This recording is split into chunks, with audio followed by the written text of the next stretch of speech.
Saben que esta semana que estuve estudiando Gálatas, me di cuenta de algo que tal vez tú no te hayas dado cuenta, pero es que Gálatas es una carta que se escribió para nuevos cristianos. A veces los textos de Gálatas son un poquito profundos y de repente como que no les encontramos como que mucho sabor, porque se nos hacen difíciles, pero esta fue una carta para nuevos cristianos, para cristianos incluso que no eran ni siquiera judíos. Para los gentiles, así como para nosotros, saber de las costumbres de los judíos y de las cosas que hacían, y dejen todavía ustedes sus costumbres, la ley de Moisés y todas esas cosas, la historia de Israel. Tal vez fue un poco complejo, pero ah, aunque los gálatas no estuvieron familiarizados con todo lo que la ley enseña, aún así el apóstol Pablo se pone a tejer de una manera muy interesante todos estos argumentos basados en la ley y en la historia de Israel para que ellos entendieran una verdad que yo he estado intentando como que se quede súper firme en nuestra iglesia y que sea así nuestra bandera y nuestra canción y nuestro fundamento y nuestro todo. Que Dios justifica a los gentiles por medio de la fe. Dios los justifica así. No por buenas obras, no por desempeño. Dios no nos considera justos o inocentes porque seamos las mejores personas del mundo, sino porque decidimos creer en Él, porque Él es digno de confianza. Uh-huh. Entonces, nosotros, hermano, así como los Gálatas lo necesitamos hoy, necesitamos aprender esta verdad, esta enseñanza bíblica de la justificación solo por fe y solo por gracia y solo por medio de Cristo. Porque esta es una de las cosas que Satanás siempre busca de alguna manera torcer o echar a perder.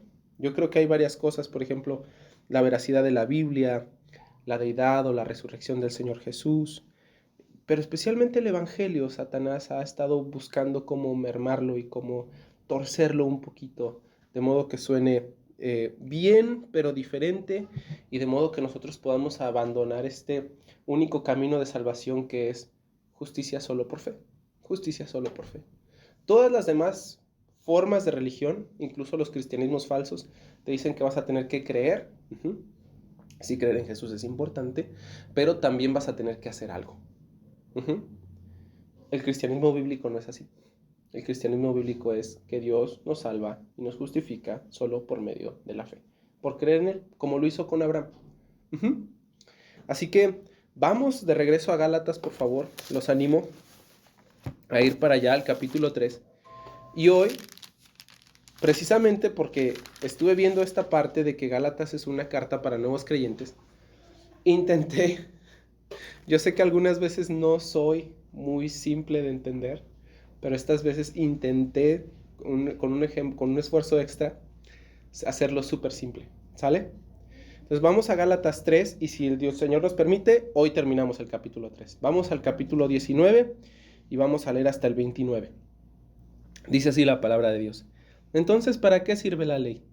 Fue añadida a causa de las transgresiones hasta que viniese la simiente a quien fue hecha la promesa y fue ordenada por medio de ángeles en mano de un mediador.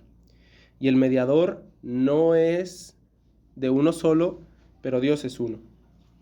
Luego, ¿la ley es contraria a las promesas de Dios? De ninguna manera, porque si la ley dada pudiera vivificar, la justicia verdaderamente fuera por la ley.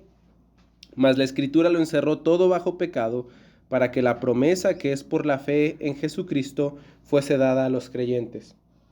Pero antes de que viniese la fe, estábamos confinados bajo la ley, encerrados para aquella fe que iba a ser revelada. De manera que la ley ha sido nuestro ayo, para llevarnos a Cristo, a fin de que fuésemos justificados por la fe.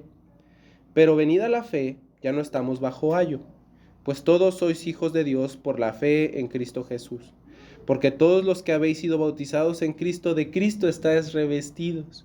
Ya no hay judío ni griego, no hay esclavo ni libre, no hay varón ni mujer, porque todos vosotros sois uno en Cristo Jesús.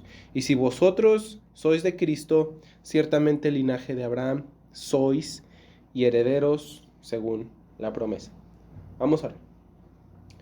Señor, quisiera pedirte nuevamente tu gracia para nosotros. Lo acabamos de ver en la escuela dominical. Yo no puedo cambiar a ninguno de ninguno de mis hermanos, pero tu espíritu cambia todo, hace nuevas todas las cosas. Así que, Señor, por favor, haz por medio de tu espíritu lo que ningún predicador puede hacer. Trae consuelo, fortaleza, alivio, trae fuerza a mis hermanos cansados. Ayúdales y permíteles ver tu bondad para nosotros en medio de todo esto que tú has orquestado para nuestra salvación. Te lo pedimos en el nombre de Jesús. Amén. Entonces, básicamente, el día de hoy, nosotros lo que vamos a hacer es estudiar para qué nos fue dada la ley y cómo la ley funciona. Los Gálatas tenían un problema, porque estos maestros, los judaizantes, recuerden, habían llegado a decirles exactamente lo que les decía hace un ratito: si tienes que creer en el Señor Jesús, pero también tienes que cumplir con la ley. Recuerden que Hechos 15, ahí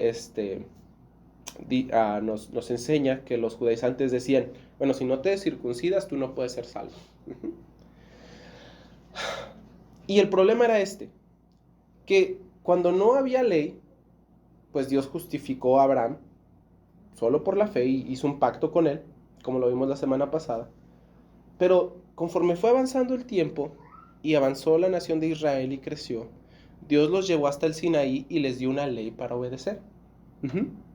El conflicto es ese. Bueno, entonces, si Dios no justifica a las personas por guardar la ley, entonces, ¿para qué sirve? Eso es lo que nosotros vamos a estudiar hoy. Dice ahí el versículo 19, entonces, ¿para qué sirve la ley? Lo primero que dice ahí, dice la respuesta, fue añadida a causa de las transgresiones. Fue añadida a causa de las transgresiones. Ahora, estas cosas que nosotros vamos a ver acerca de la ley y de para qué sirve, no son todas, ¿ok? La ley también sirve para otras cosas. Simplemente voy a decir los propósitos de la ley que Pablo pone aquí en el texto, pues porque es lo que nos compete el día de hoy, pero nada más. ¿Sale, vale? Hay otros usos. Nuestro texto dice que fue añadida entonces por causa de las, ¿qué? De las transgresiones. Nosotros sabemos lo que el pecado es y sabemos que el pecado es pecado por medio de la ley. Eso es lo que dice Romanos 3:20. Si ustedes quieren ir a verlo ahí también para que no lo malcite yo o para que no o para que ustedes puedan tener una referencia. Romanos 3:20 dice: ya que por las obras de la ley ningún ser humano será justificado delante de él, porque por medio de la ley es el conocimiento del pecado. Y luego el 7:7, ahí en Romanos también, dice: ¿qué diremos pues? ¿La ley es pecado? De ninguna manera. Pero yo no conocí el pecado sino por la ley, porque tampoco conociera la codicia si la ley no dijera, no codiciarás. Entonces, lo primero que hace la ley es decirnos las maneras en las que nosotros podemos llegar a ofender al Señor, con nuestras actitudes y con nuestras acciones. Cuando no había ley, pues uno podría decir, bueno, yo no sé específicamente qué es pecado, o qué agrada al Señor o qué no. Pero la ley, a causa de las transgresiones, fue añadida para decirnos que es específicamente una transgresión, que es una falta a la ley. Ahora, de esta pequeña frasecita de que fue añadida a causa de las transgresiones, creo que también hay una segunda respuesta posible. Y es esta, que la ley tiene un propósito, yo creo, un poquito más profundo simplemente que decirnos lo que está bien y lo que está mal.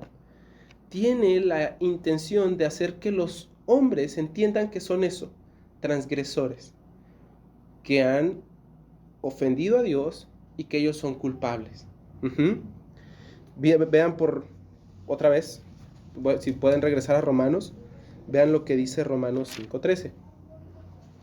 Romanos 5:13 dice: pues antes de la ley había pecado en el mundo, pero donde no hay ley, no es sin culpa de pecado. ¿Tiene sentido, no? ¿Cómo me vas a castigar a mí por decir que esto es pecado cuando a mí no me han dicho y no hay ley que se rija así? ¿Cierto? Lo mismo sucede ahí en el 4:15. Por favor, revisa Romanos 4:15. Y dice así: porque si los que son de la ley son herederos... Pues la ley produce. Sí, pues la ley produce ira. Perdón, yo me equivoqué al leer. Pues la ley produce ira. Pero donde no hay ley, ¿qué? Tampoco hay transgresión. Y aquí la abogada te dice, pues sí, o sea, eso es súper obvio. Entonces, ¿cuál es el sentido? Bueno, que los hombres comprendan que son transgresores. Ahora, yo quiero subrayar aquí la palabra comprender, porque saber y comprender es distinto. ¿Estás de acuerdo conmigo? Muy distinto saber y comprender. Sabe. Yo puedo saber, por ejemplo, que comer mucho pan está mal, pero yo no tengo el cuerpo de una persona que sabe que comer mucho pan está mal. A mí me gusta mucho comer pan dulce. Entonces, yo sé que me hace daño. ¿Sí? Yo sé que es harina con a veces manteca vegetal y azúcar. No es lo más saludable del mundo y yo sé que está mal. Pero yo como que todavía no he comprendido bien cuánto daño me hace comer mucho de eso. ¿Estás de acuerdo? Entonces la ley tiene el propósito de que nosotros comprendamos que somos transgresores. ¿Cómo es que la ley nos lleva a tal convencimiento? Bueno, yo pienso que lo hace, si pudiera decirlo de algún modo, como un espejo que refleja dos cosas. Primero, la ley nos deja ver el carácter santo del Señor, su carácter perfecto. Por ejemplo, al recibir un mandamiento como no mentirás, que está en los 10 mandamientos, nosotros entendemos que Dios es un Dios verdadero y que Él ama la verdad y que desea proteger la verdad. Porque nos está diciendo, no mentirás. ¿Sí, sí ves cómo refleja el mandamiento el carácter del Señor? Bueno, lo segundo. Bueno, continuaré con eso. Así como nosotros podemos ver en ese mandamiento que Dios ama la verdad, así en muchos otros mandamientos nosotros podemos ver su justicia, su santidad, su amor, su gracia, su fidelidad, su misericordia, su paciencia, su bondad, su poder, su sabiduría, su rectitud, su inmutabilidad. Los mandamientos nos enseñan el carácter perfecto de Dios. Uh-huh. Al mismo tiempo, como este espejo, la ley refleja cómo es mi carácter y cómo es tu carácter. Porque cuando la ley dice que no mintamos y nosotros decidimos mentir, entonces yo entiendo que yo soy un engañador, yo soy un mentiroso. Y yo prefiero la mentira antes que la verdad. ¿Ya? Entonces nosotros vemos la diferencia así abismal entre Dios y su carácter perfecto y mi carácter, que tiene muchísimas fallas. Eso es lo que yo pienso que es. Nuestro carácter y el carácter del Señor es diametralmente opuesto. Así lejanísimos como está lejano el norte del sur. Ay, hermanos, yo de verdad les digo esto con deseando su mayor bien. Hermanos, de verdad, nosotros nunca vamos a entender lo que somos en realidad hasta que nosotros entendamos quién es Dios. Nosotros no vamos a entender nuestro carácter hasta que nosotros podamos ver el carácter perfecto del Señor. Es en su perfección donde nuestras deficiencias se ven claras. Es al contemplar, por ejemplo, su paciencia y cuán paciente es conmigo, que yo puedo ver cuán horrible es mi impaciencia para con mis hijos. La única manera en la que yo puedo verlo, de manera más correcta. Y aún así, ni siquiera en mis mejores momentos, en los más lúcidos, yo pudiera llegar a entender cuán abismal es esa diferencia. Entonces, la ley tiene el propósito de que el hombre comprenda, uno, que es el pecado, ¿sale? Dos, que el hombre comprenda que es culpable. Y dicho de otra manera, es como para que nuestras conciencias y nuestros corazones dormidos despierten. O sea, la ley no nada más se nos fue a decir, ya ves, mira. No, es para que yo pueda ver el horror, lo terrible, lo difícil que es hoy. Poniéndolo de otra manera, tal vez una persona pudiera decir, no, pues el cáncer es una enfermedad muy fea. Pero cuando tú tienes cáncer, la cosa cambia drásticamente. Tú comprendes en sí ya toda la dimensión de lo que eso implica. ¿cierto? Entonces, otra vez, no nada más es decir que tú digas, y sí, soy mala persona. No, Dios desea despertar tu corazón dormido. Dios desea que tú veas lo horrible de nuestros pecados, lo horrible de nuestra injusticia. Y para eso dio la ley, para que te diga, hey, mira cómo eres. Fíjate cómo es tu corazón, lo que tu corazón ama. Para eso es que Dios nos dio la ley, para despertar nuestros corazones dormidos, para que no fuéramos engañados creyendo que sin importar nuestra condición o sin importar cómo somos, Dios de todos modos nos va a aceptar porque Él es amoroso y Él es bueno. Para que los hombres no pensaran que no necesitan un redentor. Dios nos dio la ley para que nosotros entendiéramos que sí lo necesitamos. Como si los hombres, como si Dios buscara que los hombres evitaran decir, bueno, ¿yo para qué quiero un redentor si Dios no tiene problemas conmigo?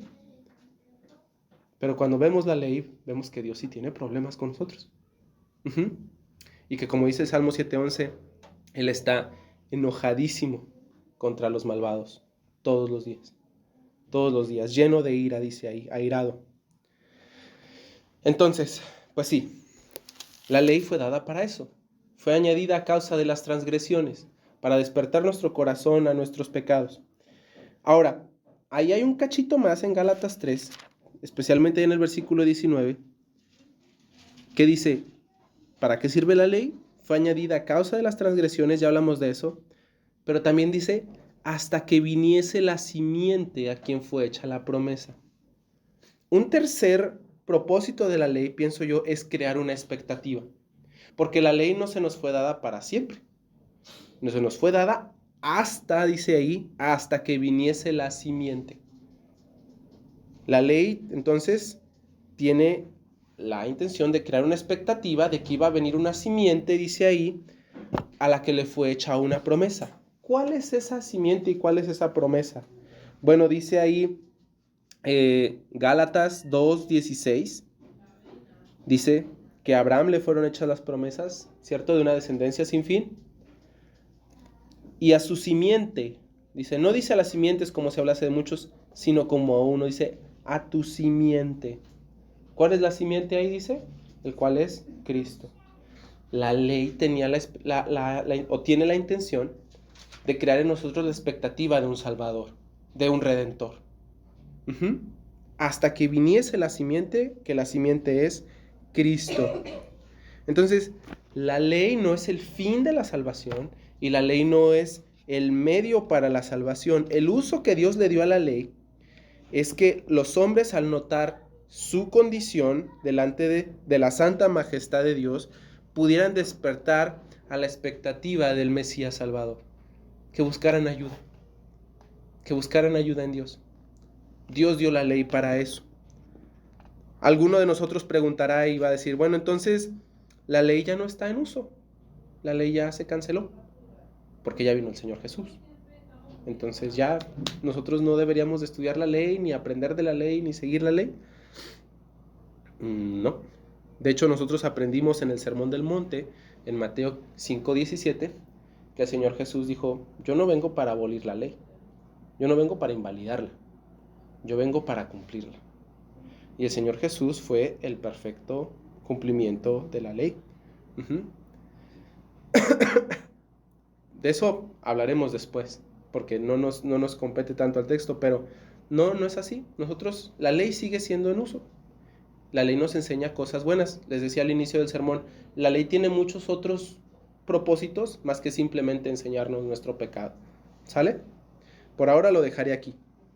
Entonces, dice ahí que la ley fue añadida hasta que viniese la simiente a quien fue hecha la promesa ordenada por los ángeles. Es decir, que esta promesa fue comunicada por los ángeles, eso es lo que dice el texto nada más, y que esta promesa estuvo en la mano de un solo mediador. Primera Timoteo 2:5 dice el apóstol Pablo en otro lugar, hay un solo mediador entre Dios y los hombres. Jesucristo, hombre, es ese mediador. Entonces, esa promesa que fue dada a Abraham, de la descendencia sin fin por medio de la fe, venía en la mano de este mediador que es el Señor Jesús. Lo que quiero que entiendas es esto. Dios nunca tuvo varios planes para que las personas se salvaran. No es como que con Abraham fuese la fe y con nosotros tenemos que cumplir la ley. Dios siempre tuvo el mismo plan. Y eso es algo maravilloso de entender cuando nosotros comprendemos con qué sabiduría y con qué cuidado el Señor fue entretejiendo la historia humana para que nosotros pudiéramos verlo así y que fuera siempre así. Dios siempre ha sido coherente con Él mismo. Nunca ha sido la fe y después otra cosa, o la fe y después le añadió Dios algo más. Como aprendimos la semana pasada, los pactos no se celebran así, los contratos no se celebran así, ¿cierto? No haces un contrato y después le añades o después lo invalidas. Menos uno que Dios ratificó Él mismo. Por eso el versículo 20 dice así: el mediador no lo es de uno solo, pero Dios sí es uno. O sea, cuando Dios justificó por la fe a muchas personas, no lo hizo solo con los judíos, o no solo lo hizo con Abraham. Lo hizo con muchas personas. Y Dios sigue siendo uno. No es como que Dios haya tenido varias voluntades para diferentes personas en diferentes tiempos. La salvación siempre ha sido así, siempre por medio de la fe. Dios siempre ha sido coherente. Ve conmigo el versículo 21. Ya a partir de aquí y de que nosotros hayamos entendido que la ley fue para que nosotros conociéramos el pecado, para que nosotros comprendiéramos y nuestro corazón fuese despertado hacia nuestra propia maldad, y para que entendiéramos que la ley también tiene la intención de crear de nosotros una expectativa de salvación, entonces ya vamos a ir un poquito más rápido. Dice ahí, luego la ley es opuesta a las promesas de Dios. Dice ahí el apóstol Pablo, de ninguna manera. Ahora, Pablo no está preguntando esto así como con dudas, ¿eh? Lo está haciendo como burlándose. Ajá. Sí, ay, entonces el cielo sí es azul. Algo así. Entonces la ley es opuesta a las promesas de Dios, y después, para hacerlo más enfático, todavía dice, por supuesto que no. O sea, no hay manera de que eso suceda. La ley no es opuesta a las promesas que Dios había dado por ningún lado. De hecho, la ley hace, como ya dijimos, que las personas busquen a Dios de la única manera en la que Él puede ser encontrado, cuando Dios los justifica por medio de la fe. La ley, pienso yo, sí estaría en conflicto con las promesas si tuviera el poder de justificar a la gente, porque entonces ya habría dos medios de salvación que estarían compitiendo, por decirlo de algún modo, y la ley, que es contraria a la fe, se opondría la una a la otra por justificar a la gente. De hecho, eso es lo mismo que dice el apóstol Pablo, y creo yo de aquí de una manera mucho mejor de lo que lo dije yo. Dice, de ninguna manera, porque si la ley dada pudiera vivificar, pudiera darle vida a nuestro espíritu muerto, dice, la justicia verdaderamente fuera por la ley. Entonces la ley y la fe no están buscando justificar a las personas por medios diferentes. No hay dos caminos opuestos que vayan para el mismo lado. Entonces la ley y la fe no se están oponiendo así, no de esa manera. La ley, les decía, estaría en conflicto si fuera un medio de salvación, pero no es así. Entonces, ¿qué es lo que está pasando? ¿Para qué la ley se nos fue dada? Dice el versículo 22, mas la escritura lo encerró todo bajo pecado. Esa palabrita más es la palabra que Pablo usa para hacer ahí un contraste. Mas la ley fue dada, mas la escritura lo encerró todo, bajo pecado. Entonces, si la ley no puede vivificar un espíritu muerto, ¿qué es lo que hace? Todo lo pone bajo pecado. Todo lo pone bajo pecado. Cuando nosotros nos ponemos frente al espejo de la ley de Dios, nosotros pronto vemos que empezamos a fallar. Primer mandamiento, no tendrás dioses ajenos delante de mí. Muchas veces hemos preferido otras cosas antes que al Señor. Muchas. El mandamiento más grande, ama al Señor con todo tu corazón, mente, alma y fuerzas. No lo hemos hecho así todo el tiempo. Ninguno de nosotros ha pasado un día en el que haya hecho eso completamente. No lo hemos hecho así. El primer mandamiento y el mandamiento más grande los violamos inmediatamente. Al ver los otros, como por ejemplo, no mentirás, honra a tus padres, no matarás. Ya hablamos de eso en el Sermón del Monte, ¿recuerdan? Yo no he matado a nadie. Sí, pero te enojas con tus hermanos y los matas en tu corazón. No adulterarás. Yo ni siquiera estoy casado. Pero sí, andas codiciando personas en tu corazón. Has adulterado. Sí. Nosotros al ver la ley, rápido nos damos cuenta que fallamos miserablemente. Eso es lo que hace la ley. La ley no fue dada para dar justicia. La ley fue dada para quitarla de todos. Para que los soberbios cínicos que piensan que por su buena vida y porque son morales en una sociedad cuya moralidad está por los suelos, donde los hombres ni siquiera, donde ciertos hombres, no todos los hombres, no saben en qué baño entrar, de verdad, no, esa no es lo que Dios espera. Eso no es lo que Dios quiere. Para que esos soberbios cínicos que hacen que su bien y su buen comportamiento sea la excusa delante de Dios para no ir a Él y no someterse a Él, puedan entender que no son las buenas personas que creen. La promesa que es por la fe, dice ahí, es dada al que cree. La Escritura lo encierra todo bajo pecado para que al que cree, a ese le sea dada la promesa. Fin. La promesa de salvación por fe. Ahora dice el versículo 23. Pero antes de que viniese la fe, estábamos confinados bajo la ley. Estábamos confinados bajo la ley. Confinados es así como prisioneros. La ley nos tenía así como prisioneros. Creo que la ley nos ayuda a entender eso, ¿no? Que somos bien incapaces de liberarnos de nuestro propio mal. Yo creo que tú lo has pasado, yo lo he pasado. ¿Cuántas veces hemos intentado por nuestra propia fuerza de voluntad dejar de hacer algo que no está bien y hemos fallado miserablemente? Miserablemente y constantemente. La ley nos enseña eso, que somos incapaces de liberarnos. Mira, piénsalo de este modo. Si tú tuvieses un grupo de personas que tuviese los medios y las formas, que fuera lo suficientemente excepcional para cumplir la ley, ¿no crees que ese grupo de personas serían los judíos? Como leímos hace ratito en Romanos 9, a ellos les fueron dadas muchas cosas. Dice Romanos 9, a ellos se les dio la adopción, la gloria, el pacto, la promulgación de la ley, el culto, las promesas. De ellos vienen los patriarcas. De ellos, según la carne, viene el Señor Jesús, el cual es Dios por sobre todas las cosas. Amén. Pues a ellos les fue dada la palabra de Dios.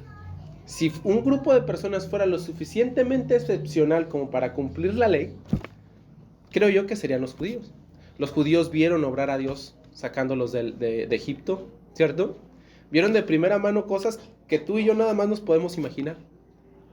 Ellos vieron a Dios dándoles agua cuando se morían de sed. Ellos vieron a Dios dándoles de comer cuando se estaban muriendo de hambre, ¿no? Ellos vieron cómo salía agua de una piedra, ¿no?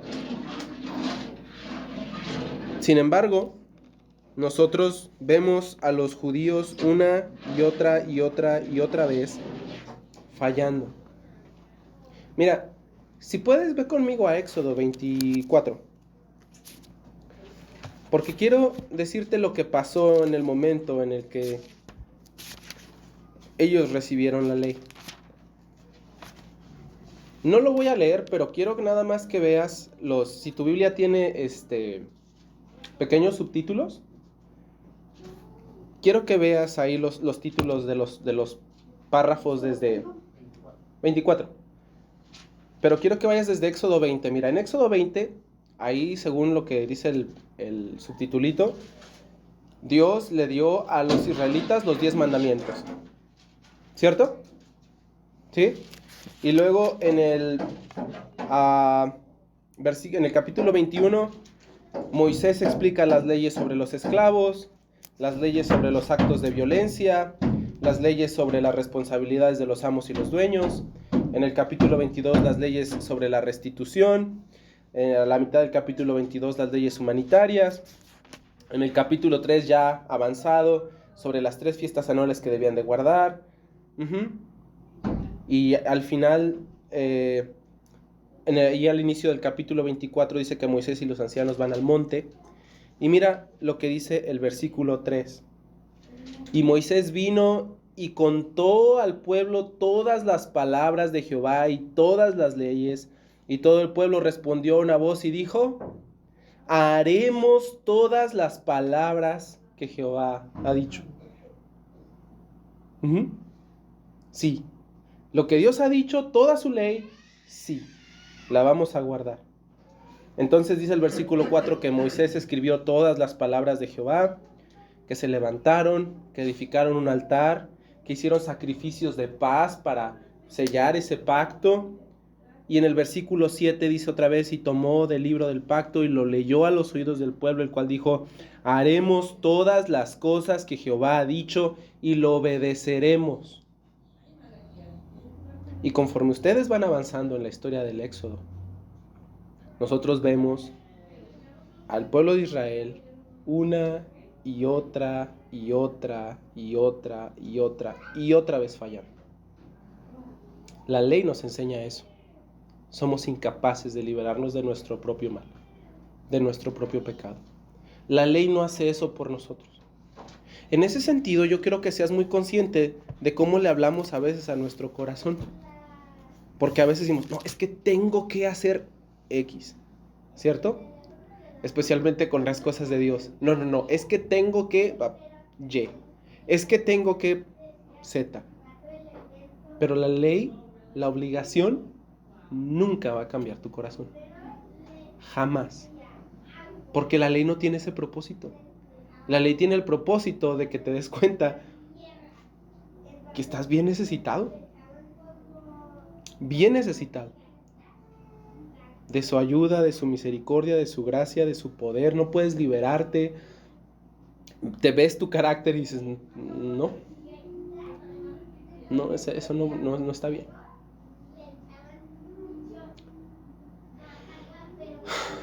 Esa es la razón por la cual sirve la ley. Dice ahí la palabra de Dios que antes de que viniese la ley estábamos confinados bajo la ley, encerrados. Pero no encerrados para dejarnos sin esperanza, sino ¿para qué? Para aquella fe que iba a ser revelada. Y es que hay cosas en la ley que las personas no podían ver tan claramente. Como por ejemplo, cuando Adán y Eva pecaron, ¿se acuerdan que se los platiqué la semana pasada? Dios les dijo que iba a venir uno de la simiente de la mujer, que aplastaría la cabeza de la serpiente, de Satanás, ¿verdad? ¿Cuándo iba a pasar eso? ¿Quién sabe? ¿Quién lo iba a hacer? No sé. ¿Cómo se iba a ver? ¿Cuál era su nombre? ¿De dónde iba a venir? No tenemos idea. Dios, muchos años después, con el rey David, estableció su pacto y le dijo que iba a haber un descendiente suyo, uno de su simiente, al cual él le habría de dar dominio eterno. ¿Quién era? Sabemos que es descendiente de David. ¿Dónde iban a nacer? ¿Quién sabe? Sí. Y nosotros empezamos a ver así ciertas cosas que Dios promete, pero que no sabemos bien cómo va a pasar. La ley nos fue dada para que nosotros estuviésemos ahí esperando esa salvación que Dios había prometido y que por la fe las personas esperaban, pero todavía sin poder distinguirla muy bien ni cómo habría de pasar. Ahora, dice el versículo 24, de manera que la ley ha sido nuestro ayo. Ha sido nuestro ayo. Ahora la palabra de Dios incluye aquí una ilustración bastante interesante.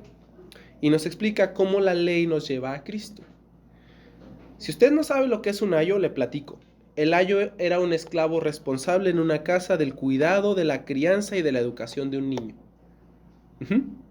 Cuando los niños estaban pequeñitos, se quedaban con su mamá y usualmente una nodriza. Cuando cumplían más o menos 7 años, los ponían al cuidado de un ayo. El ayo los llevaba a la escuela, veían que se portaran bien, que se lavaran los dientes, que fueran respetuosos con los demás. El ayo también era encargado de ejercer disciplina, darles unas nalgadas a los niños cuando los niños no hacían las cosas bien. Y usualmente los ayos eran personas severas, eran personas muy estrictas. Dice la palabra de Dios ahí que la ley funcionó como nuestro ayo. De alguna manera similar, la ley que hizo nos restringió y nos disciplinó, como lo haría un ayo. Eso no se hace. Lo hiciste. Le tocan sus nalgadas. ¿Me explico? De esa manera, la ley fue usada por Dios como nuestro ayo. Y yo pienso que Dios lo hizo así para restringirnos y corregirnos, de manera que nuestro ayo nos enseñó una cosa muy interesante. Es como si de hecho creo que en algunas traducciones se usa la palabra pedagogos, que es donde nosotros sacamos nuestra palabra de pedagogo, de maestro. Esta ley nos enseñó algo muy interesante, que nuestra debilidad nunca, jamás nos permitiría llegar a la justicia que Dios requirió de nosotros. Como si nos dijera, ¿sabes qué? Tú nunca vas a poder hacer lo que Dios pida de ti. Aunque lo desees, aunque te esfuerces mucho, no lo vas a lograr. Cumplir toda la ley de Dios va a ser imposible para ti. Nos recordó de la ira de Dios y de su disgusto por nuestras acciones. Nos habló una y otra vez de la maldición que estaba sobre nuestras cabezas. Y no nos dio descanso. Nuestro ayo estricto no nos dio descanso y nunca jamás nos dio descanso. Hizo que sintiéramos el dolor y la pena de todos nuestros pecados de una manera muy única y muy especial. Hace poquito una de mis alumnas me decía, profe, me platicaba que tiene ahí una situación con su hermano y su hermano salió de casa y está muy triste. Me dice, profe, ¿por qué Dios deja que pasen cosas así? De que mi hermano se vaya, que haga cosas que no están bien. Le dije, mija, no sé. La verdad, no sé. Lo que yo te puedo decir es por qué yo creo que Dios lo permitió conmigo. Dios me dejó y me dejó y me dejó hacer muchas cosas que estaban mal. Y me dejó verlas y me dejó ver lo más horrible de mi vida para que llegara un punto en el que yo dijera, no, ya no quiero estar aquí. Yo necesito ayuda. Yo necesito que Dios me ayude. Mi vida como soy no me gusta. Y llegué a un punto donde yo dije, pues ¿a poco nomás voy a estar en este planeta para comer, dormir y morirme un día? Un punto donde llegas a la desesperación, donde ya no sabes para dónde jalar. Y eso es lo que hace el ayo nuestro ayo, la ley. Está ahí recordándonos de nuestras incapacidades y de nuestros fracasos y de todos nuestros pecados hasta que ya no hay esperanza para nosotros y nos obliga a buscar la gracia de Dios a fuerza.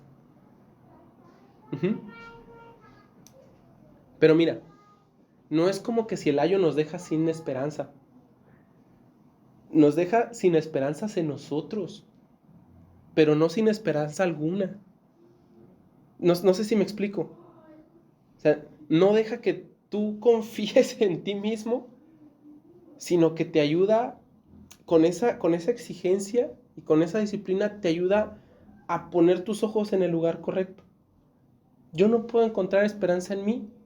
Entonces el ayo, cuando nos va cerrando todos nuestros caminitos, nos deja una única salida, que es la gracia del Señor. Y mira los versículos del 25 hasta el 29, porque podríamos hacer como 10 sermones de estos 5 versículos. De veras, son versículos muy profundos. Mira, dice ahí el versículo 24, de manera que la ley ha sido nuestro ayo para llevarnos a Cristo a fin de que fuésemos justificados por la fe. ¿Ya viste? Ese fue el propósito de la ley. Dice, pero venida la fe ya no estamos bajo el ayo. Versículo 26. Pues todos sois hijos de Dios por la fe en Cristo Jesús. Y otra vez, solo por la fe. No se añade nada más. ¿Ves? La Biblia no dice solo por la fe, pero pues la fe es lo único que está ahí. A fin de que fuésemos justificados por la fe, para que al rechazar toda nuestra justicia, para que nosotros dejemos de confiar en nosotros mismos, para que nosotros no estemos pensando que nuestro desempeño, las cosas buenas que hago o no hago son lo que nos hacen agradables a Dios o no. Toda nuestra justicia y toda nuestra confianza es abandonada para que nosotros podamos confiar en Cristo y Dios nos declare inocentes y justos de toda culpa por fe en Él, no por mí. Y luego dice el versículo 26, pues todos sois hijos de Dios por medio de la fe, y al tiempo que Él nos justifica, dice, nos hace hijos. Nos lleva de ser enemigos suyos, de ser personas contadas, como dice el capítulo 3, el versículo 10, como malditos por Dios porque no podemos cumplir toda la ley. Y la ley dice que las personas que no guardan toda la ley son consideradas malditas por Dios. De pasar a ser malditos y enemigos de Dios, Él nos pasa a ser justificados, y no solamente a ser justificados, sino a ser parte de su familia. Ya no somos más esclavos del pecado. Y eso no pasó por nuestra fuerza de voluntad, pasó por su gracia. Nos hizo sus hijos. Y luego dice más adelante en el versículo 27, porque todos los que habéis sido bautizados en Cristo, de Cristo estáis revestidos. Ahora, tú vas a decir, ¿entonces el bautismo sí cuenta? No, no es lo que está diciendo el apóstol Pablo. Lo que está diciendo el apóstol Pablo no es el acto físico del bautismo, donde te sumergen en el agua, sino lo que el bautismo implica. Y como nos dice Romanos 6, el bautismo implica que yo he muerto a mi vieja vida sin Dios y que ahora tengo una vida nueva para Él. Si yo he sido bautizado en Cristo por medio de la fe, entonces dice ahí, ustedes han sido revestidos de Cristo. Fíjate, dice, estáis revestidos. No dice, estaréis revestidos, ni tampoco dice, podrán estar revestidos, sino que están ya revestidos de Cristo. Yo no sé si tú te das cuenta de lo maravilloso que esto es. Hay un texto muy interesante en Mateo 3, donde Dios ve a Jesús bautizarse y hay una voz del cielo que dice, este es mi Hijo amado y en Él yo me complazco. Si tú estás revestido de Cristo, ¿te das cuenta que eso es lo que Dios piensa de ti? Este es mi Hijo amado. Fin. Dios nos ve como lo ve a Él y encuentra deleite en nosotros.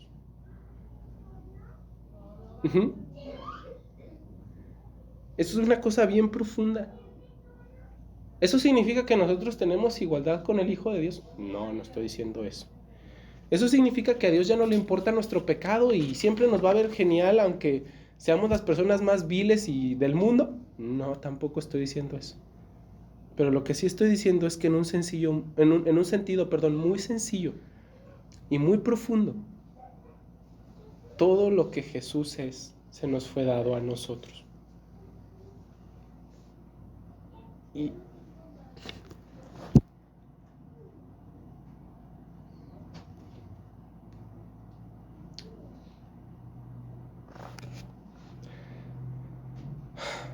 es complejo para mí poder encontrar la manera de exponerles esto de manera que ustedes lo vean claro. Intentaré hacerlo mejor.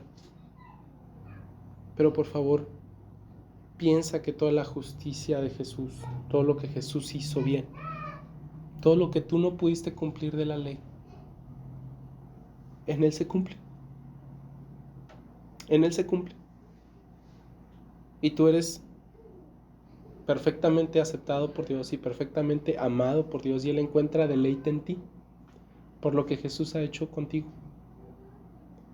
a pesar de cómo viviste ayer y a pesar de cómo viviste esta mañana,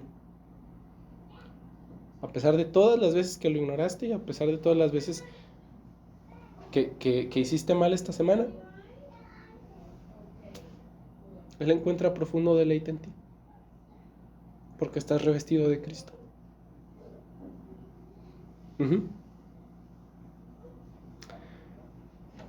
Como decíamos hace ratito, a los cristianos no nos gusta nuestro pecado.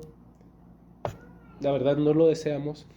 Deseamos que llegue el día en que o nos muramos o el Señor venga para que cambie nuestro cuerpo y ya dejemos de hacer todas las burradas que siempre hacemos. Pero no tengo que esperarme hasta ese entonces, porque estamos revestidos de Cristo. No sé si tú lo entiendes. Esta justicia tuya, esta justificación que Dios da solo por la fe, no nada más es teoría, no nada más es una doctrina cristiana que quiero que a fuerza te aprendas. Es una cosa tan provechosa para tu alma, tan llena de consuelo. Piensa esto, que tu justicia no es una justicia moral como la que el mundo conoce. Tu justicia está en el cielo, Jesucristo mismo es tu justicia. No importa dónde estés ni lo que estés haciendo, Dios nos ha concedido esa justicia única y perfecta. También ve que esta justicia no se hace mejor por tu buen ánimo y tu buen corazón, ni tampoco se hace mala o se hace peor por tu mal estado de ánimo, porque tu justicia es Jesucristo. Él mismo es tu justicia. Lo que ha hecho por ti en la cruz es suficiente. El perdón y la justicia que te han sido dadas se sellaron con la sangre del Hijo de Dios, ¿entiendes eso? Y cuando nos llegan pensamientos como, tú no eres un angelito, mi rey, ¿eh? O mami, acuérdate lo que andabas haciendo anoche, o sea, ya. Acuérdate cómo te enojaste, acuérdate lo que hiciste, acuérdate lo que dijiste. Cuando lleguen pensamientos a ti como tú no eres un ángel, estás sucio. Tú no sirves para el cielo. Cuando nosotros lleguemos a pensar algo así, trae a tu memoria que estás revestido de Cristo y alégrate en eso.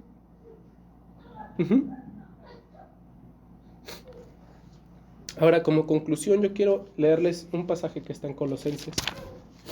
Si ustedes, hermanos, han sido revestidos de Cristo, eso significa entonces que no importa si eres judío o si eres griego o si eres mexicano o si estás negrito o si como yo o si estás güerito, no importa. Porque al final Dios nos ha unido a todos en Cristo, como dice ahí Gálatas. Todos son uno en Cristo Jesús. Y si ustedes son de Cristo, entonces ustedes son linaje de Abraham. Y ustedes son herederos de la promesa. No importa quién seas, ni de dónde vengas, ni lo que hayas hecho.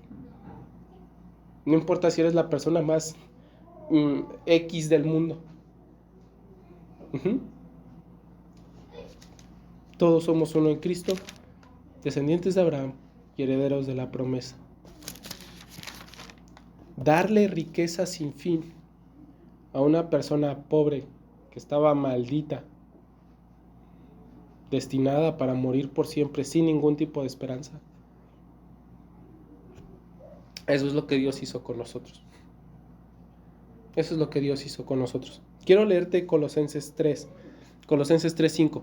Si tú has sido revestido de Cristo, entonces yo quiero pedirte, por favor, vive como lo que eres. Te lo explico con Colosenses 3:5. Vive como lo que eres. Dice Colosenses 3:5, hagan pues morir lo terrenal en ustedes.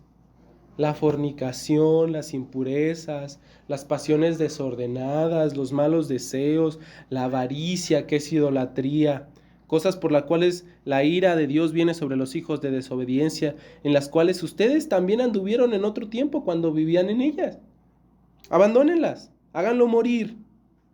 Pero ahora también dejen ustedes todas estas cosas: la ira, el enojo, la malicia, la blasfemia. Deja de usar el nombre de Dios de maneras incorrectas. No lo uses. No lo uses así. Palabras deshonestas de su boca. No se mientan los unos a los otros, habiéndose despojado del viejo hombre con sus hechos y revestido del nuevo, el cual, según la imagen del que lo creó, se va renovando hasta el conocimiento pleno, donde ya no hay judío, ni circuncisión, ni griego, bárbaro, ni escrita, ni siervo, ni libre, sino que Cristo es en todos y en todo. Vístanse, dice ahí, vístanse como escogidos de Dios, santos, amados, de entrañable misericordia, de benignidad, que es amabilidad. Y si tú piensas que amabilidad es decir por favor y gracias, no, amabilidad viene de ser alguien fácil de amar. Sea alguien fácil de amar, sea alguien amable. Benignidad, humildad, mansedumbre, paciencia. Sopórtense los unos a los otros y perdónense los unos a los otros si alguno tuviere queja contra otro, de manera que Cristo los perdonó, así también háganlo ustedes. Y sobre todas estas cosas vístanse de amor, que es el vínculo perfecto. Si tú te has revestido de Cristo, vive como lo que eres. Y creo que Colosenses 3 nos lo explica bien. ¿Tiene sentido lo que te estoy diciendo? Y segundo, les decía que la justificación por fe es necesaria para nosotros de muchas maneras. Martín Lutero decía que la justificación por fe es lo que le da vida a la iglesia y lo que la sostiene. Y yo creo que es verdad. Hay tantas personas que van a la iglesia y hacen cosas religiosas solo porque es su obligación, solo porque tienen que. Pero de verdad yo creo que el Señor, lo que Él ha hecho en la cruz, es el más grande incentivo para crecer en nuestra devoción hacia Él. Cuando estaba escribiendo esto y pensando en mi propia vida, yo estaba pensando y preguntándome: ¿qué más quieres, Carlos? ¿Qué más quieres que Él haga por ti? ¿Hasta dónde más? ¿Qué tendría que hacer Él? ¿Hasta dónde tendría que llegar para que tú ya te alivianes en las cosas que lo necesitas? Al ver lo que la ley nos ha hecho y cómo nos esclavizó, y cómo nos encerró, y cómo Él nos liberó y nos hizo su familia y nos revistió de su justicia, no hay nada más. No hay nada más. Eso es suficiente para que yo viva como lo que soy. Como un cristiano santo, un cristiano piadoso, un cristiano que rechaza el pecado, un cristiano que lucha por hacer morir lo terrenal en mí. Y esa misma pregunta que me hice yo, se las hago a ustedes. ¿Qué más tiene que hacer Él para que seas obediente? ¿Qué más tiene que hacer Él por ti? ¿No es suficiente? Ay, hermanos, esto es lo último que voy a decir. Si lo que el Señor Jesús ha hecho por ti no es suficiente para mover tu corazón a ser más santo, más piadoso y más obediente, yo la verdad no sé qué sea lo que tú necesites. ¿Lo mejor del cielo no es suficiente? Entonces, ¿qué es? Hermanos, mucho de la cristiandad, tal vez algunos de nosotros necesitamos arrepentirnos profundamente por pensar que la justificación por fe es simplemente una doctrina que... O no, la justificación por fe nos llena de vida y de consuelo y de fuerza. Vamos a orar, ¿sí? Señor, Una vez más, gracias por tu palabra, gracias porque eres bueno, gracias por las cosas que nos has dado. Por favor, sosténos, sé con nosotros. Te lo pedimos en el nombre de Jesús. Amén.